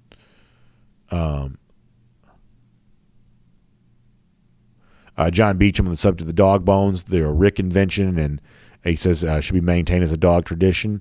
Yeah, a lot of people seem to like those. Terry says, any news on inbound transfer portal players? I think there's a chance that whatever portal player Georgia adds is a player that's not in the portal as of yet. And, I think the best guess that people have out there is that Georgia might look defense first in the portal. That means, I would say like a veteran outside linebacker. I think a veteran safety might get a look. You might go wide receiver after that, but I think there are a couple of places on defense that Georgia would probably look to go. And, the kind of guys that Georgia might go after, as I said before, are names that may not be in the portal as of yet. But The two recent Ohio State, guys are a perfect example of this. We talked about Seven Banks a little earlier. We talked about Legend Gavassos, a couple of weeks or so ago. That these are not small names who are entering in the portal right now. That the chances of somebody of somewhat notable name being added to the portal and Georgia being a factor in all that, that could happen. By the way, I blanked on Mario Cristobal's name a little earlier, the new Miami coach. I'm telling you right now, at any given moment, I can forget almost anybody's name. Chadwick Ivory says, great to hear from UGA legends like Champ Bailey and Keith Marshall. Maybe we can hear from some other guys like A.J. Green, Musa Smith, Russ Tanner, Tim Wansley, or Marcus Stroud in the future. I like the idea of that. I think that's a great idea. Hopefully we can keep doing that. JD Dog 1978 says that he got some finished long drink was in Las Vegas. He had some long drink strong there. I know this. That long drink strong pairs well with Las Vegas. That's great. I'm glad you had a great time. And he says you had to go strong while in Vegas. Yes, you do, JD. I hope Vegas turned out well for you. Hope you had a great time. I'm actually looking forward to being in the casino on the cruise ship next week. I'm excited about that. A little blackjack from me. Always fun. Arch or a reasonable facsimile thereof, weighing in our comment section there at DawgNation.com. Kevin Noble shouting out Champ Bailey from his hometown there in Charlton County. Also Ronald and Boss Bailey there too. Yeah. One of the great photos in the history of Georgia football is Boss Bailey blocking the field goal against Tennessee. I'm talking about the just levitation. Boss was a good player in general, but the levitation that Boss shows on that field goal block is great to see. Let's do a couple more. We'll get ready to go. On Facebook here for a moment.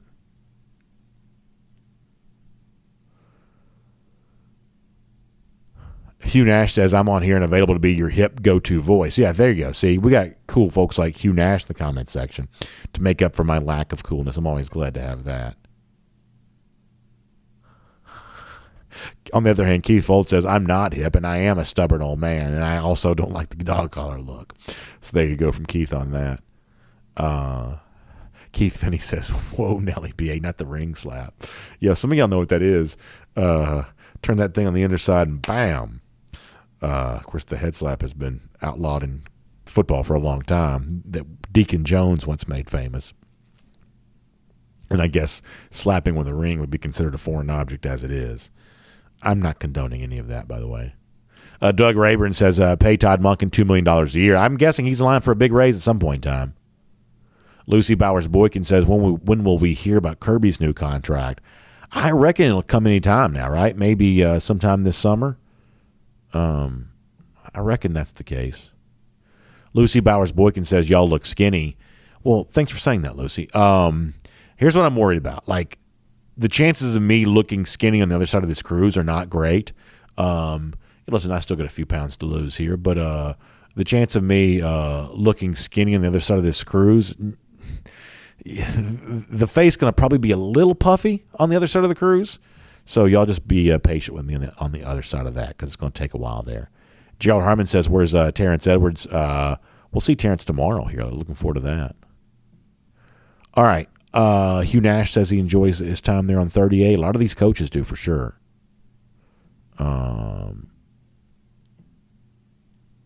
What else?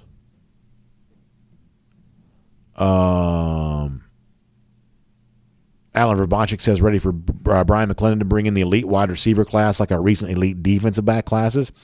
I think that McClendon's going to make a big impact on this wide receiver room. I do indeed. All right, back over here on YouTube. This is one of those days where it's sort of hard to even figure out what they're even arguing about. They're so like deep into it, but we'll see. We'll see if we can do this.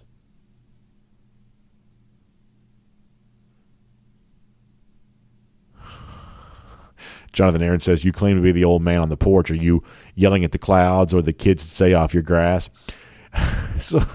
So hopefully I am self-aware enough that I don't do that, because the truth is I'm actually not that old. I just have very, I guess, old-fashioned ideas in some cases. So, yeah, that's probably about right.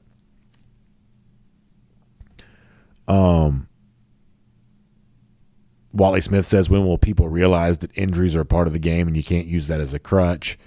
So Wally a little bit fed up with some of what he's hearing from other fans.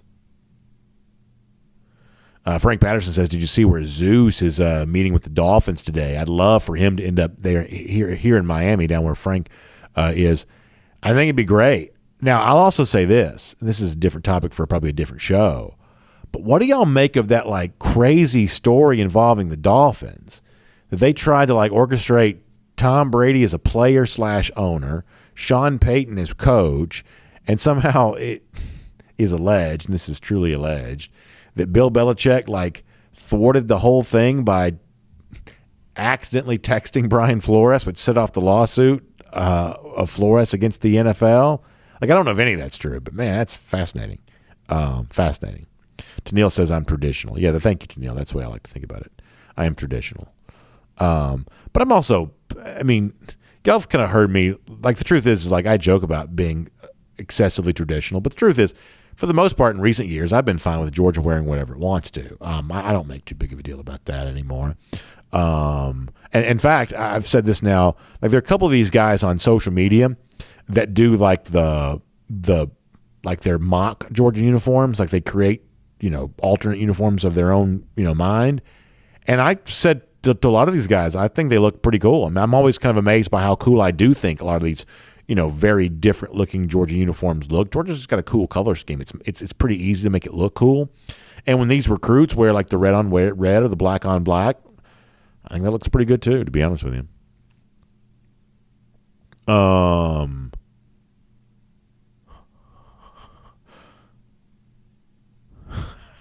Hugh Nash, now on YouTube, says, if the WWF and the Jerry Springer show were to have a baby, it would be the DawgNation on YouTube page.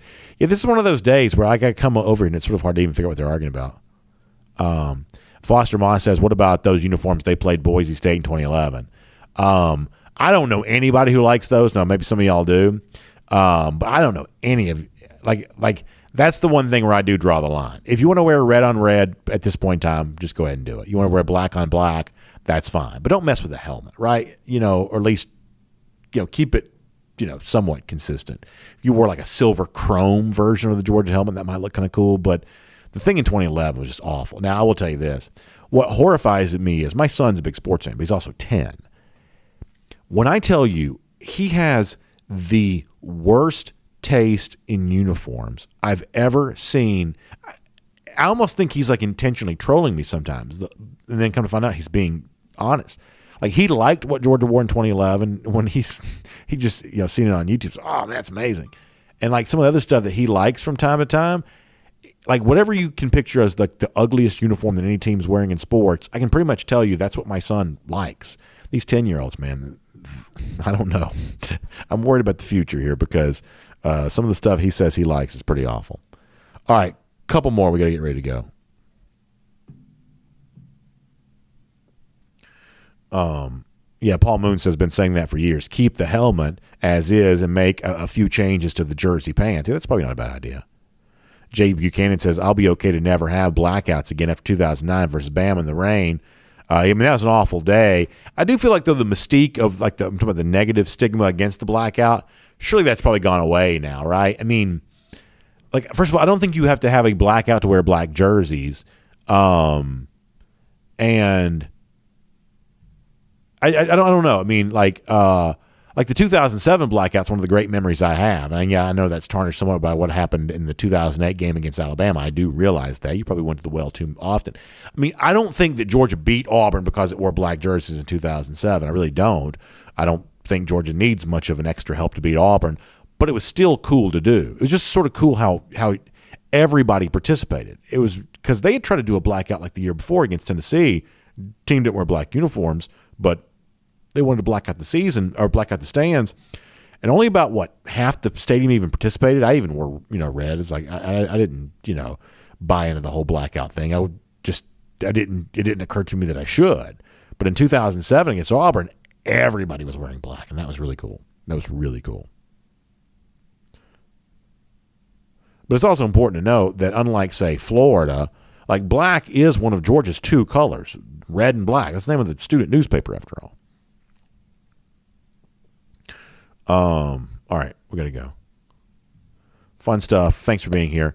Y'all check out the Atlanta Journal-Constitution. Kind of a cool story in there about a dentist as a way of kind of just being nice to kids has made a X-Wing starfighter.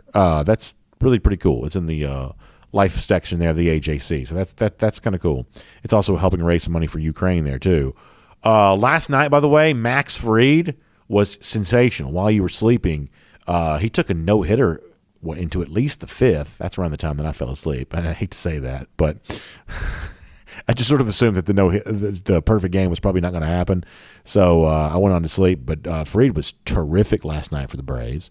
Hawks not so fortunate. They're in Miami now, down 0-2 in their playoff series against the Heat. But all fun stuff. By the way, Kenley Jansen against his old team having some success last night. So Atlanta Journal-Constitution, AJC.com for a lot more on that. Also, DawgNation Daily and our R.S. Andrews cool down. Y'all find R.S. Andrews online at rsandrews.com. If your water heater goes out, in many cases, R.S. Andrews can replace it for you the same day. So find them there for that. And we will see you tomorrow. By the way, rsandrews.com. That's the website. We'll see you tomorrow. It's DawgNation Daily, presented by Breda Pest Management. We'll see you tomorrow, everybody.